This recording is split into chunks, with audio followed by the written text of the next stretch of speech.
Good morning, y'all. Welcome to a special edition of Wrestling Wednesday. I'm your host, Chris J. Thank you guys for tuning in. Do me a favor, everybody, on your way in. Yeah. Okay, I'm gonna need this to catch up. All right, thank you. If you guys want more content like this, please like, subscribe, and share.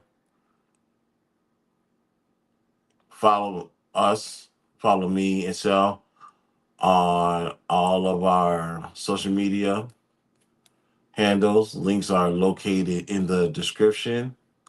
And let's get some more subscribers up, ladies and gentlemen. Let's go ahead and pull up, get our following up, ladies and gentlemen. If you don't mind, we will sell you light and I will greatly appreciate it. So, ladies and gentlemen, this is John Cena.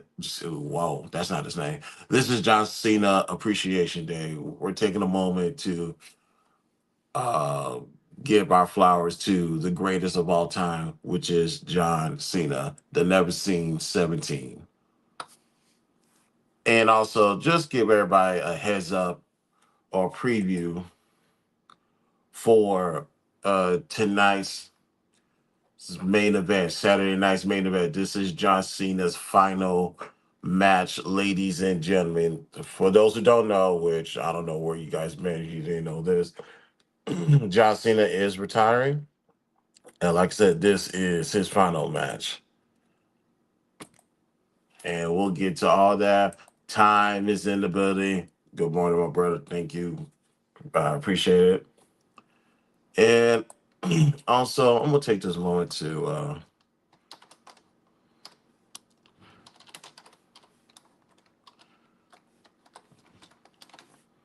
there we go. All right, the link is dropped. Now, usually we don't do too much of dropping the links on Wrestling Wednesday, but I think we can make an exception today, albeit we are not going to be here forever. I'm just going to let you guys know that right now. When I start to see that it is 9 o'clock Central Standard Time, we are going to start winding down. That is a fact. I wasn't a John Cena fan. I'm more of a Stone Cold Steve Austin type of guy, but John is a legend. Yes, he is. And Steve Austin is goated. Steve Austin is goated. Matter of fact, I can we can go back to WrestleMania 25. Matter of fact, we can go to the Hall of Fame ceremony the night, which was the night before. Back then when they was doing one WrestleMania per weekend. Obviously, it was Texas. It was appropriate that Stone Cold Steve Austin get inducted into the WWE Hall of Fame in the great state of Texas. And after his Hall of Fame speech, obviously, we all know what Stone Cold is famous for. He opened cold ones and drunk some, but also what he did was pass uh, a can of beer to John Cena, and he obviously he drunk it. And when we saw that, we knew that was a symbolization. That may be a word. I trust me, it's too early morning to determine that. That was a symbolization of a passing of the torch. This was my generation. I carry this on my back.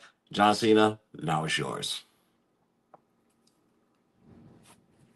That was from one legend to a feature legend at that particular time. So yeah, I don't have a problem with that take. Stone Cold is a legend. That is a fact.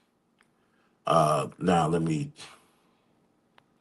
check something real quick. I hope I get this down.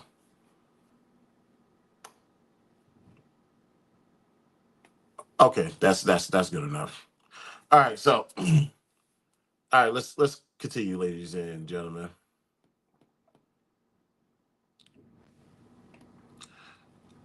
What's my take on John Cena? Obviously, it was SmackDown back in July 2002. Just honestly, just a normal Thursday, and this was going when this is during the time when Kurt Angle shaved his head. Well, Kurt Angle lost a match to Edge, and Edge shaved his head, and he gained his confidence.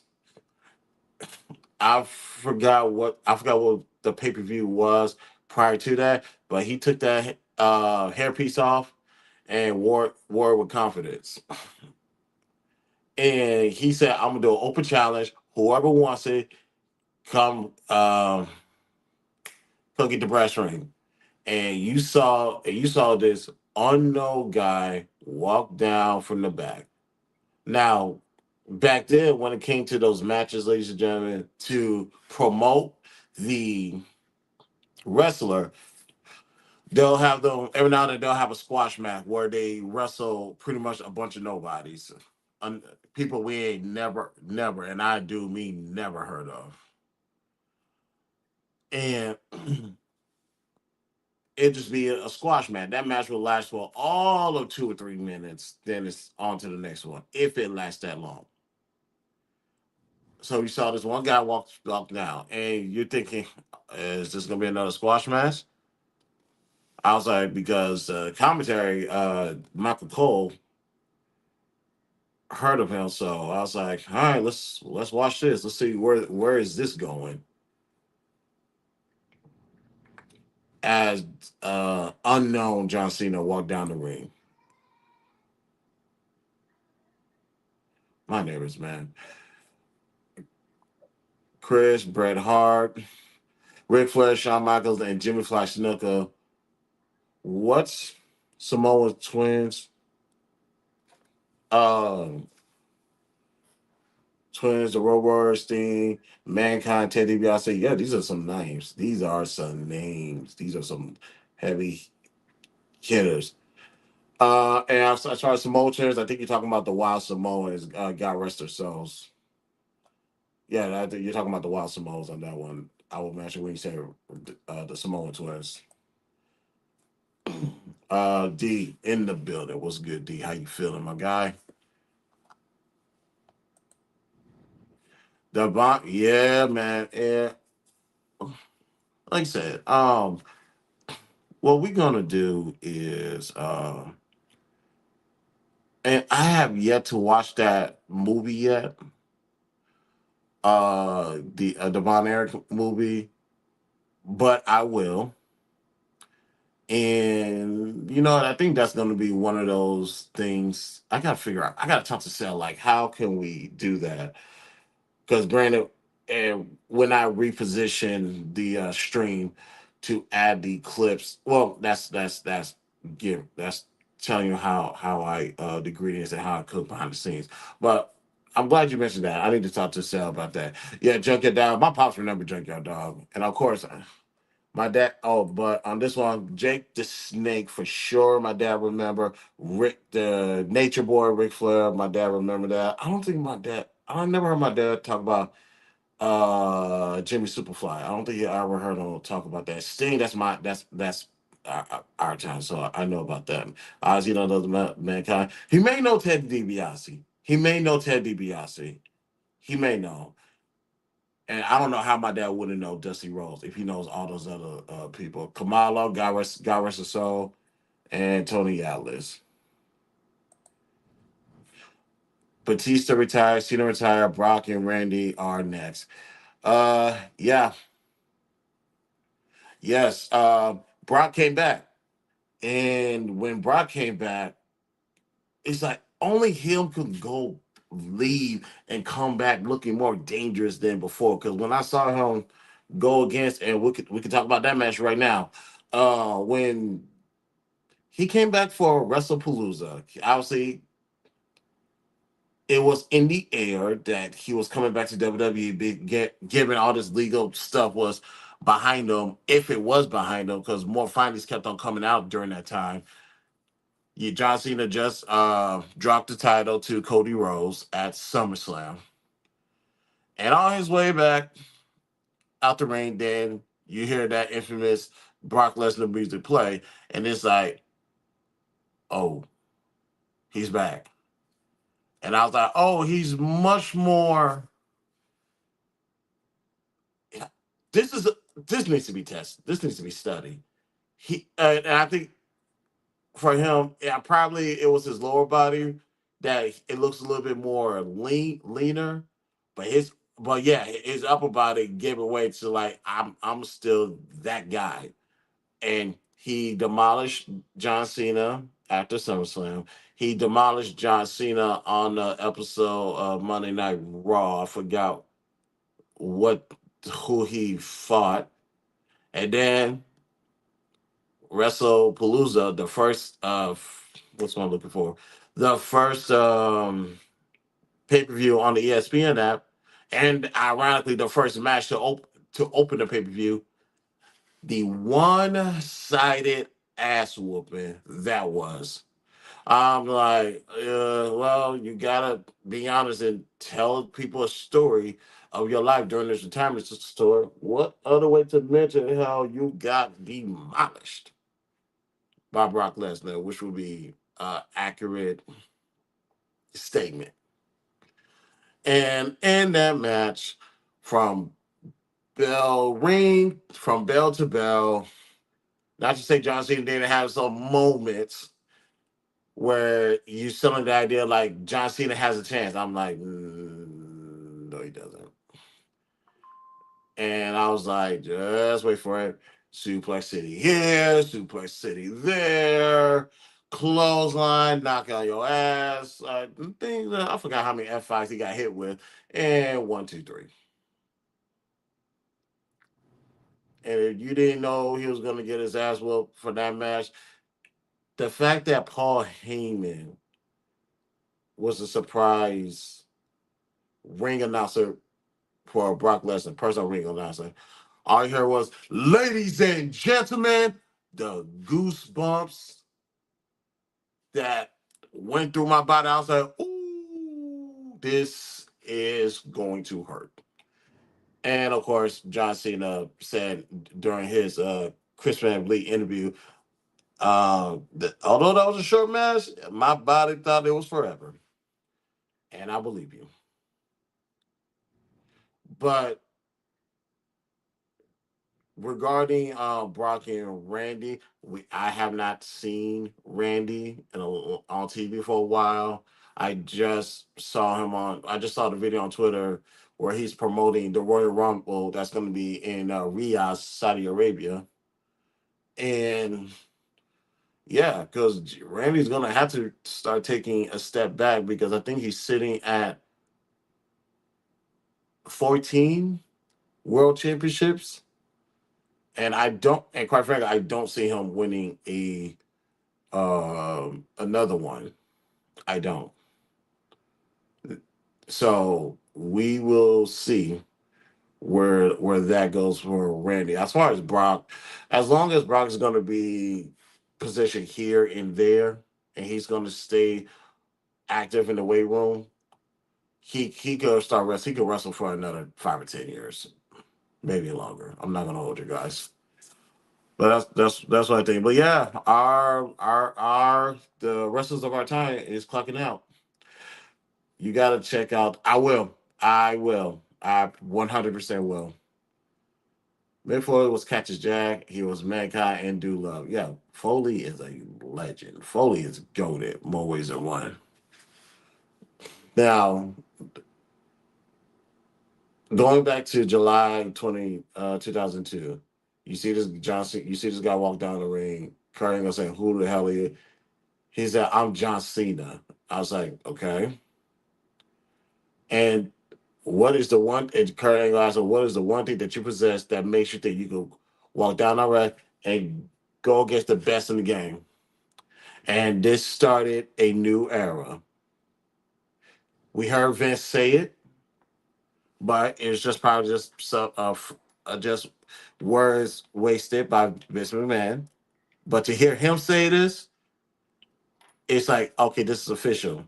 The answer was ruthless aggression, and John Cena pretended to smack the fire out of Kurt Angle and give one of the most memorable debut matches that we have ever seen, especially back then, where usually WWE will prep you to let you know someone is coming, so get ready.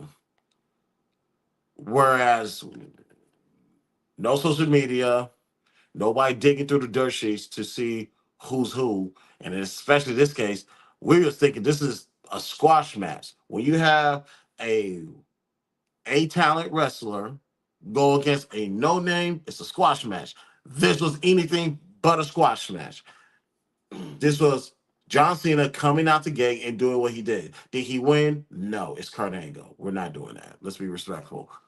But what he did set the tone for the rest of his career. So much so that the wrestlers was congratulating him.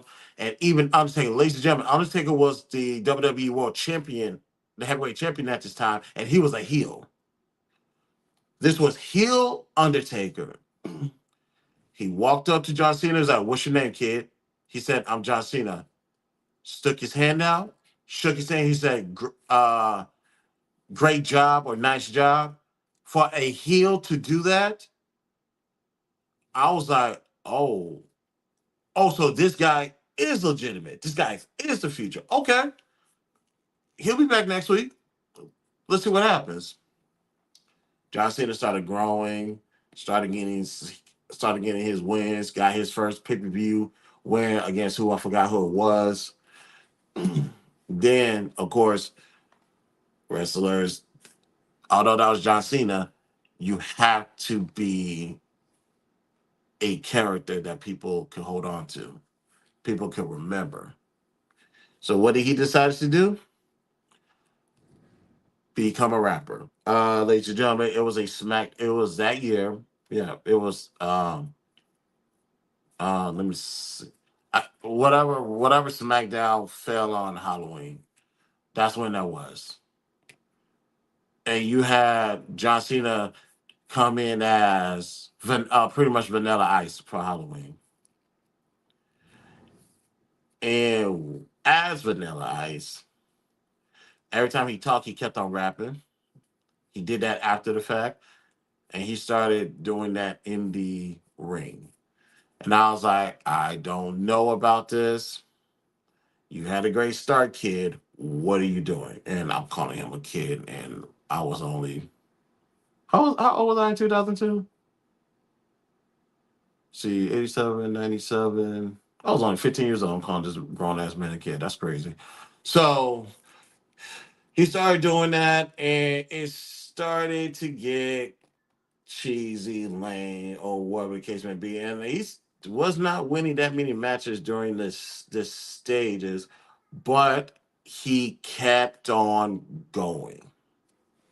He just kept on going, kept on improving. He did it. He wore those. Y'all remember those Reeboks from back in the days where you pump it up. He wore those shoes, and slowly but surely,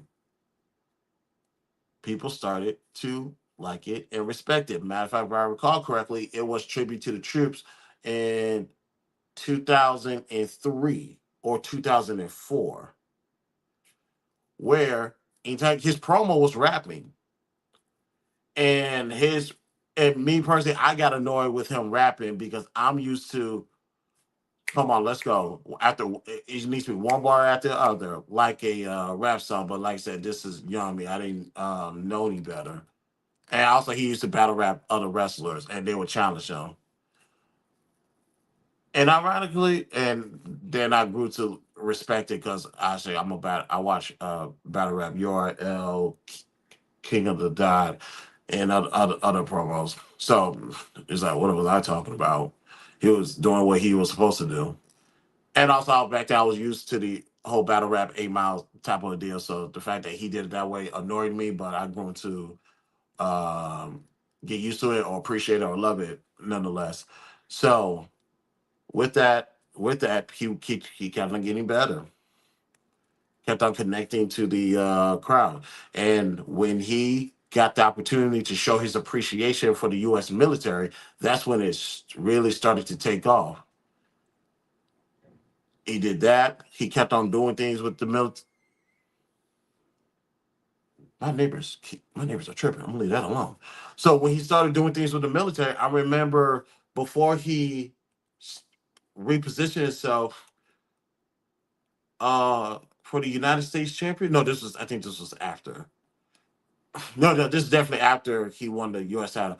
He started repositioning himself to continue to show his appreciation, how much he genuinely loves the military, and he kept on going. Matter of fact, there was one time they invited him to do some type of PT training or PTO training. I said PTO. Lord forgive me. Doing some type of PT training, and he did it out of his love and appreciation for the military, and he kept on doing it. So you got John Cena, United States champion, and if I recall correctly, who did he win that off of? I know he won it back from Carlito. I know that for a fact. But but speaking of which, to show that he was that guy, ladies and gentlemen, um, outside the ring, John Cena got stabbed, ladies and gentlemen. It was a bar fight. He got stabbed, and obviously they had to handle that. He literally almost lost his life, if if I recall correctly. And obviously, you get stabbed, especially in the kidney area. Yeah, you're risking losing your life. So that shit happened. Then he was able to come back in the ring, and they repositioned that as a storyline, and whoever Santino, Santino, Carlito's right hand man was, he had to fight John Cena. He's the one that punched John Cena in the kidney. They put through the storyline he was urinating blood and that type of stuff, and John Cena wanted his revenge. And doing that, this is how you know this guy is here to stay. He repositioned that U.S. title from the traditional format to the spinning title, the spinning U.S. title. And I was like, oh, I was like, okay, this is kind of this is kind of chill. I like this. And obviously, he had the spinning John Cena chain as well. So with him doing that and gave that guy the beating, because we ain't seen that guy after that ass whooping from that pay per view,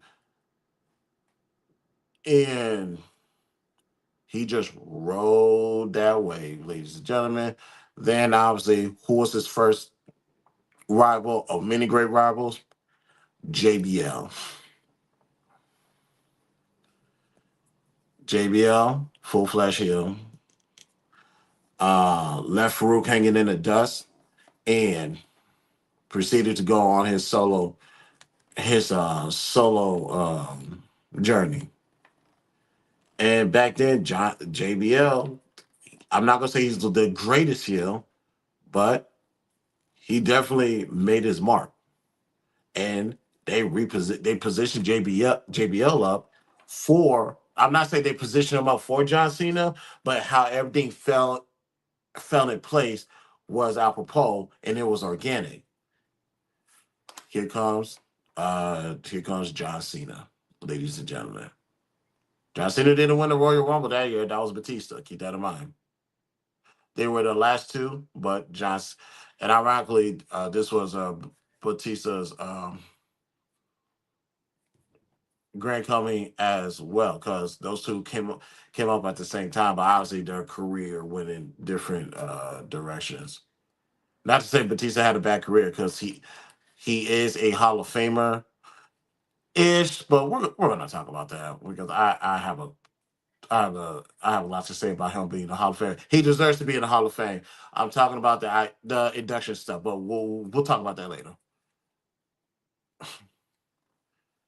For John Cena to be the John Cena we know now, a lot of credit is owed to JBL. A lot of credit is owed to JBL. John Cena would not be here if it wasn't for JBL. I can say that for sure. You needed JBL to have a John Cena. So that way you can have a John Cena versus Kurt Angle, a John Cena versus Randy Orton, a John Cena versus Edge, a John Cena versus AJ Styles, a John Cena versus The Rock. It started.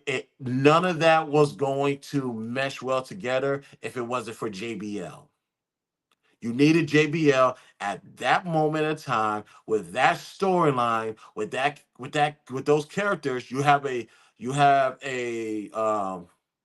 if we're going by classes, you have the one heel who looks down on everybody because in real life, JBL made the right business investments and he's straight.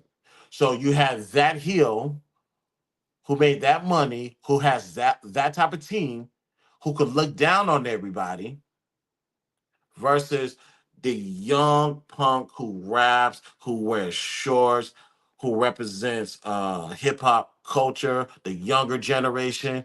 You needed that guy to knock down the old regime at WrestleMania 21 in Los Angeles.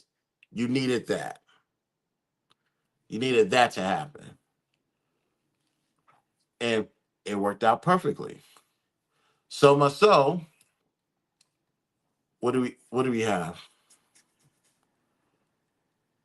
Um Y'all remember that original WWE title belt? And what did he do? Because JBL wanted to keep that WWE title belt, and because of that, it was SmackDown. Yeah, it was SmackDown. I remember that because I don't think we had the luxury of watching Monday Night Raw back then. While JBL was trying to hold on and keep that other title, what was coming from the Raptors? The new WWE Spinny Champs title belt. That's what came down to Raptors. And what year was WrestleMania 21? Because I remember. Hold on, let me do the math real quick, y'all. I gotta do it by fingers. Forgive me.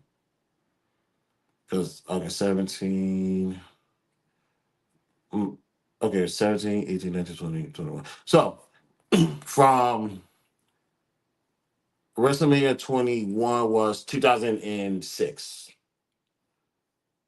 WrestleMania, because we can fact check that because I remember WrestleMania 17, which was in the Astrodome in Houston, was 2001. So just you add it from there. For just add. Geez, I can't count this morning. Yeah, so just add four more to 2001. It's actually 2005. I said 2006, 2005. Sorry.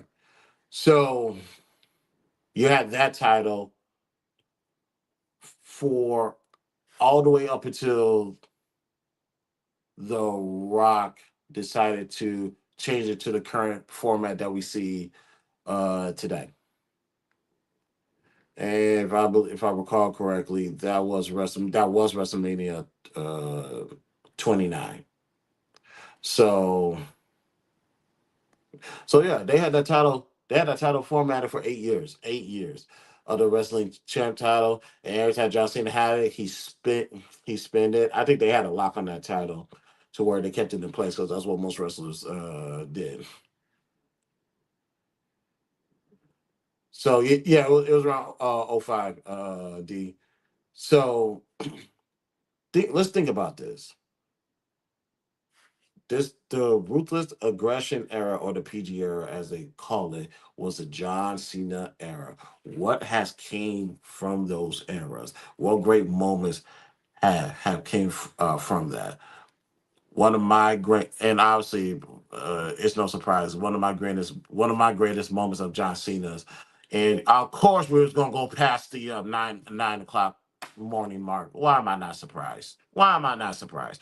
Oh well, this is John Cena Appreciation Day. We're gonna keep it going. I'm just gonna speed up, rush, throw some clothes on, and get out this house. So, of course, my most memorable John Cena moment was WrestleMania 25, Houston, Texas. Triple threat match for the World Heavyweight Championship. It was Edge versus The Big Show versus John Cena. And great storytelling match from beginning to end. Now, was it match of the night? Obviously not, because match of the night so happened to be match of the year, which was Undertaker versus Shawn Michaels.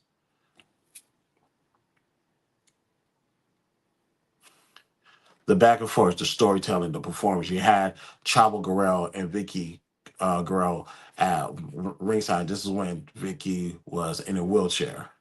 Thank the good Lord they did not give her the microphone in that arena because I would have gone deaf. They didn't do it the night before. Glory to God.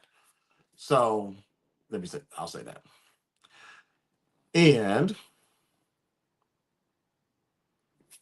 you saw John Cena take a lot of beating during that match, which I appreciate because I want to see how much ass whooping you can take to get what you want. And like I said, I'm in person. I'm there. Um, I'm not obviously not front row because the tickets. Like I always tell people, where I was at in the arena or in the stadium, it was Reliance Stadium back then. It's now NRG Stadium. If I was going to a Houston, Texas game, I was a 10th row. If I was going to the Houston, Texas game, I will be on row number 10 on the first chair on the aisle because I bullshit you not, ladies and gentlemen. I'm willing to challenge anybody. I was one, if not the first person to purchase a WrestleMania ticket in Houston, Texas for WrestleMania 25. I went to HEB right there on Beach on the Beltway 8. I made sure I look up where I can buy the tickets at. And they said HEB does sell it. Look, I was right there. I was waiting. It was around 9 o'clock in the morning. And soon as that service desk opened, boom, bought the ticket. I want to pay $100 for my tickets. I want to be on this row, and boom. They said here it's $115 because the ticket was $100 and whatever fee that Vince or the stadium charges is extra. Cool. Here it is. Boom. Walked out of there within minutes with my ticket. I bullshit you not. Ladies and gentlemen, Christopher J. I wanted to put this on anything. I'm one of the, if not the first person in Houston, Texas to buy a WrestleMania ticket. I'll challenge anybody on that one. Yeah, it's like Ticketmasters, all those other places that will sell tickets. HEB sell those tickets, so it wouldn't surprise me if they sold Houston, Texas game tickets too. Back then, obviously, we do shit online now, but back then, when those services wasn't relatively available, back then you did what you had to do. I made sure on when did those tickets go on sale? Those tickets went on sale in 2008, like fall 2008. So I bought it then and I put them tickets in my room, right there on the top shelf in the closet. Left it there to essentially collect dust. I ain't losing this motherfucking ticket. On God, I'm not losing this ticket. I put it right there. This goes nowhere, and go about the rest of my life. Months come by. Every now and then, I'll go there check it to see if it's still there. Because if it wasn't, I was going to whoop my father's ass. I was going to whoop my little brother's ass. I was going to whoop my little sister's ass. And people who don't live in the house anymore, I was going to whoop their ass. Trust me, had that tickets became lost, somebody was going to die. I was a very passionate WWE fan back then, and I'm still am now. Now everything's digital, so I don't have to worry about anyone going through my phone. When I buy tickets, I make sure I download it to the wallet app, and it stays there, and I go about my business. So yeah, that was me back then. But going back to that night, because that was a very very stacked WrestleMania card, and essentially I'm glad that they do 2 night formats now because putting WrestleMania all in one night, um, it's not a format that I recommend because after that match, I'll be honest, the Randy Orton and Triple H match was kind of here and there, hard for me to stay awake, but we managed to get through it. So just one sidebar: the 2 night WrestleMania matches. As somebody who went to WrestleMania, trust me, 2 nights is a great idea. But going back to this, the storytelling, John Cena taking a beating is almost impossible. Um, for John Cena to get this win. Then it happened. You had um, Big Show in the corner. You had Edge get on top of him, like trying to put him in a sleeper hole or chokehold. Keep in mind, Big Show's 7 feet tall. Edge is tall his damn self. Let me make that loud clear, but he's not 7 feet tall. Got on there and try to choke Big Show out, put him to sleep. What did John Cena do? He got up there and he lifted up both of them man on his shoulders at the same time. Now, the only thing I wish, maybe Edge made a decision. I was like, oh, you ain't about to you ain't about to show my career. Not like this. He held up both of them in F back then. I think it was called FU back then. Maybe it was called A. I don't remember. He had both people up, and that was unprecedented. No one has ever seen that. So, however much, um, however much,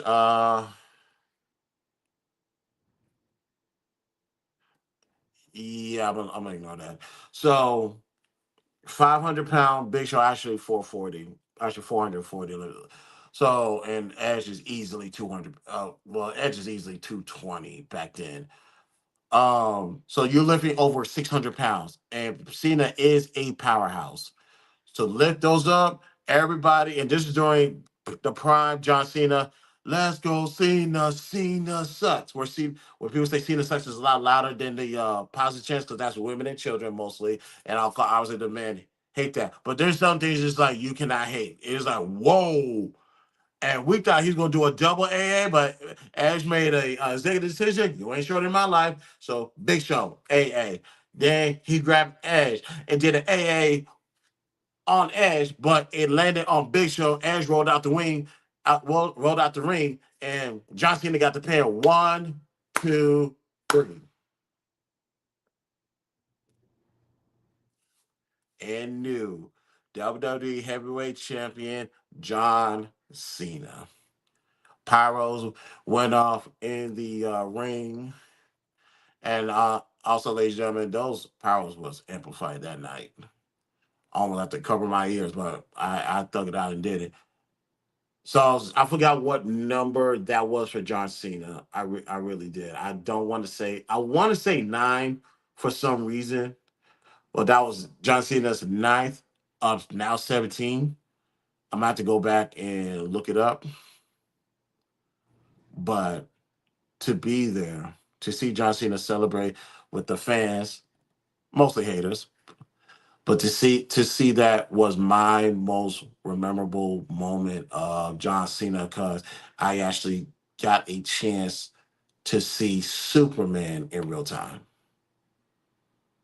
Because keep in mind, John Cena has never did that because he never successfully did a double AA, and I think that's more so on the top wrestler whoever stacked up against. The only time he did it correctly was Survivor Series against Judgment Day, where he did a double. He successfully executed a double AA. Shout out to Finn Balor and JD McDonough for making sure he got this off.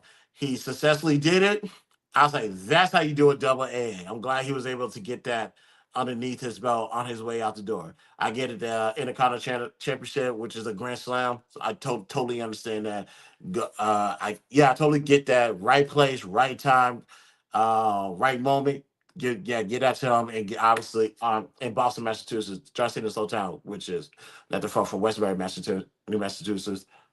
Then get the title back to Dom in San Diego, which is Dom's hometown, and Dominic Mysterio needed that moment. So that was my appreciation for that. John Cena, that was my most memorable moment. Let me hurry this up. Tonight, Saturday night main event, John Cena's final match. Uh, who do we got? We have Bailey versus Soruka. You have the World Tag Team Championship champion, excuse me, AJ Styles and Dragon Lee versus Javon Evans, and TNA X Division champion Leon Slater.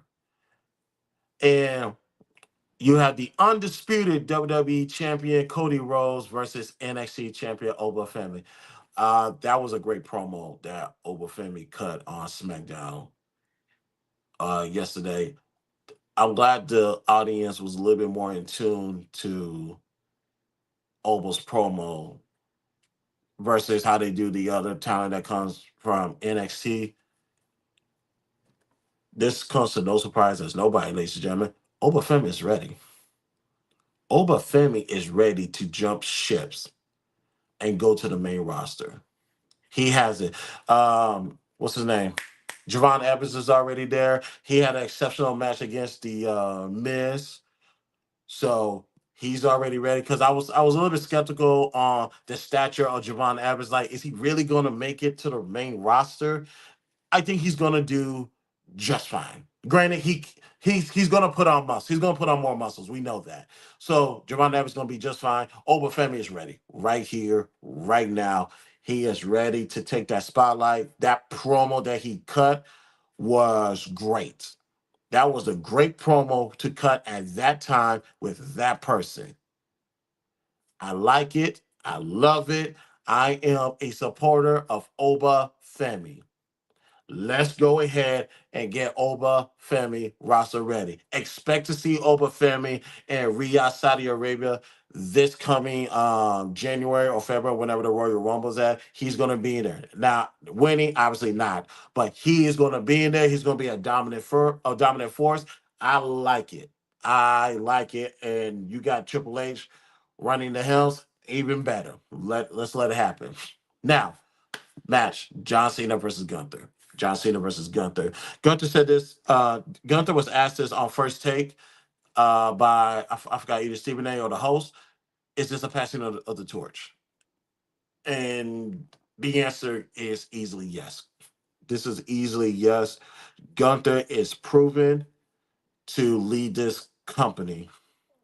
Like I said, if there's anybody you want to invest back then, I said two wrestlers. I said Damian Priest, and I don't mind the path that Damian Priest is on because he's going to get back to that world championship path in the next year. I'm not worried about that. But Gunther, he's ready. He's been proven ready. 666 days as Intercontinental Champion, two-time uh, World Heavyweight Champion, and was able to go through the gauntlet, the My Time Is Now tournament. Did not think he was going to win that match versus LA Knight, but he did. With the new submission move that I haven't seen him perform before.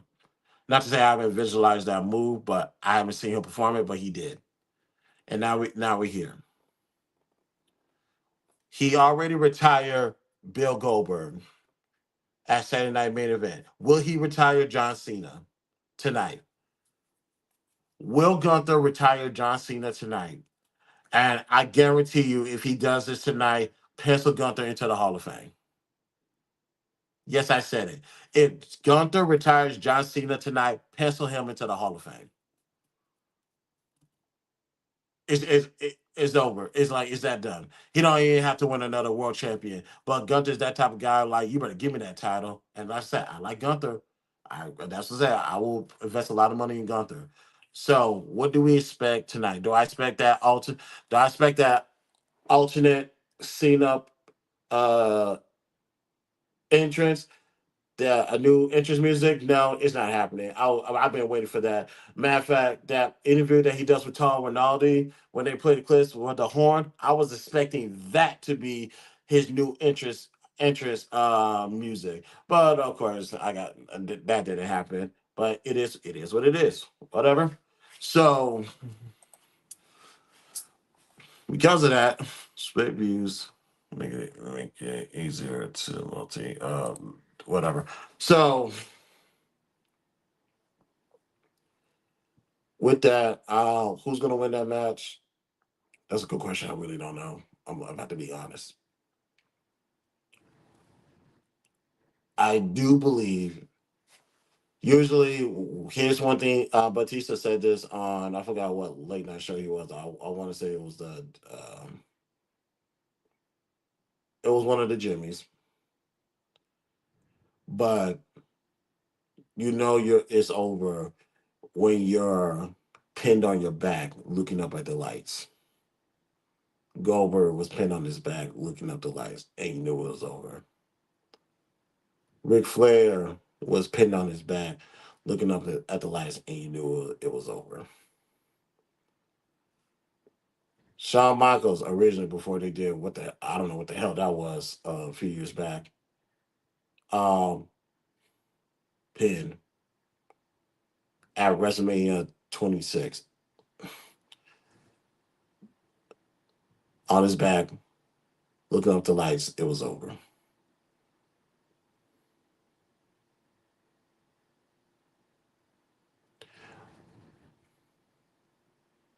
The Royal Rumble from 2001. Uh, yeah, if that was The Rock, what up, Bodie? That was The Rock, beating. No, no, no, no, no, no, no, no. I don't know. That wasn't. I don't think that was. Let me think. That wasn't The Rock beating the Big Show because that was the year before.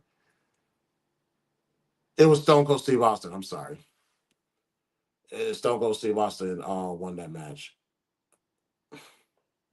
Yeah, Austin won. I have to think about that because Rock won the year before, and also won that year because he was already set to go there. And at that time, Kurt Angle was the heavyweight champion, and No Way Out was the next pay per view, and The Rock beat Kurt Angle for that title, to which set up WrestleMania 17 at the Astrodome, Rock versus Stone Cold, which was probably one of the biggest uh, heel turns that we ever seen at that time. Obviously, John Cena's heel turn earlier this year will go down in history. That I don't think that's going to be replicated. Like it's not going to be matched to that degree ever. But that's where it was at. At that time, that was the biggest heel turn ever.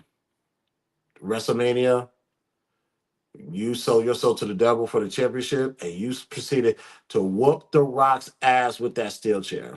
Yep, that's what that was. Hey man, those were some good days, man. Those were some good days, man. But regarding tonight, I'm a sucker for good story endings. I'm gonna say John Cena wins tonight, his final match versus Gunther. I'm gonna say he wins, but if Gunther wins, pencil him into the Hall of Fame. Like I said, what he did with the Intercontinental Championship, 2 times World Heavyweight Champion, his storytelling is superb, and so is his mic skills. Yeah, pencil him in the Hall of Fame if he was to pin John Cena tonight, but I don't see it happening. I don't. So shout out to the GOAT that is John Cena. Want to take a moment to say thank you to John Cena for the memorable moments, 23 years in counting.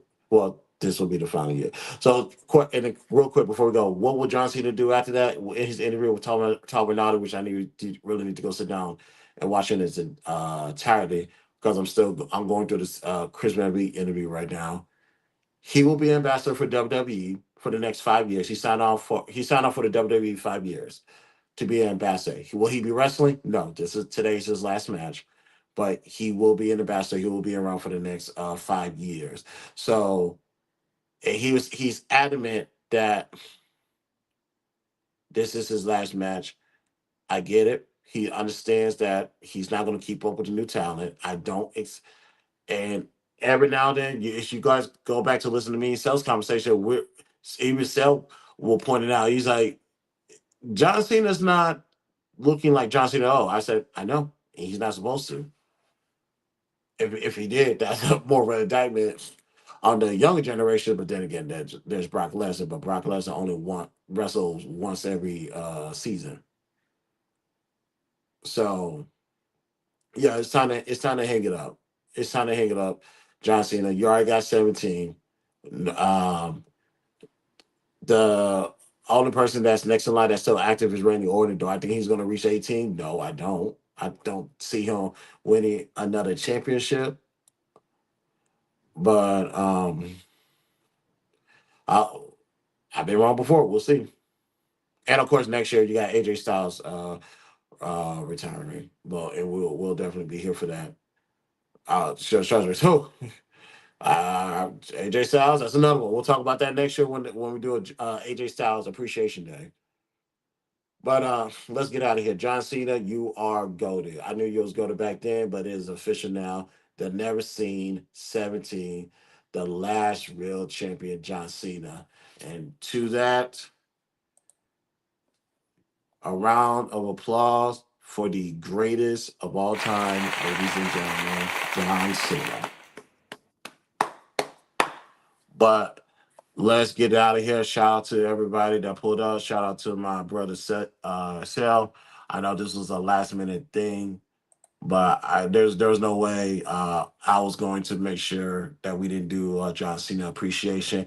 I appreciate him so much that I'm gonna be late for work, so I need to go. Let's get out of here, y'all. If you want more content like this, like, subscribe, and share. Follow me and Sell on all our followings. Links are located in the description. And like I said, let's get the numbers up for Wrestling Wednesday. I'm trying to see something real quick.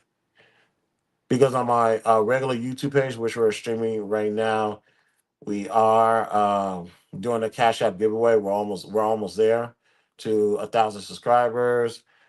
Um, when it comes to Wrestling Wednesday, baby steps. As long as I say it's baby steps.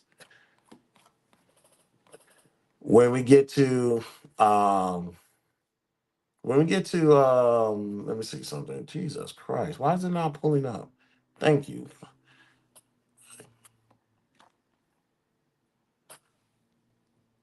Let's do this.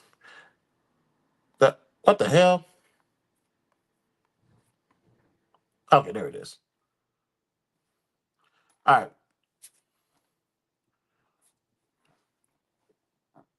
When we get to, I'll do it on my wrestling channel, Wrestling Wednesday. When we get to 50. When we get our subscribers up, we're gonna do Cash App giveaway. I know we're sitting at 45 because this is predicated on the work ethic that I put in on this channel, and that's gonna trust me. That's gonna change a lot. You got my word. So once we get the Wrestling Wednesday channel up, we're gonna start giving away cash. We're gonna start doing Cash App giveaways on the channel as a celebration for a milestone that we're hitting. As far as watch hours, I think we're good on that, but we just need to get the subscribers up. So let's go ahead and do that. So you get the subscribers up on Wrestling Wednesdays. We can start doing the Cash App giveaway on Wrestling Wednesdays. So just wanted to throw that out there. But I want to say thank you guys for tuning in. This is Wrestling Wednesday. My name is Christopher J. Thank you, John Cena. Thank you, thank you, thank you. Talk to you guys on Wednesday. Peace out.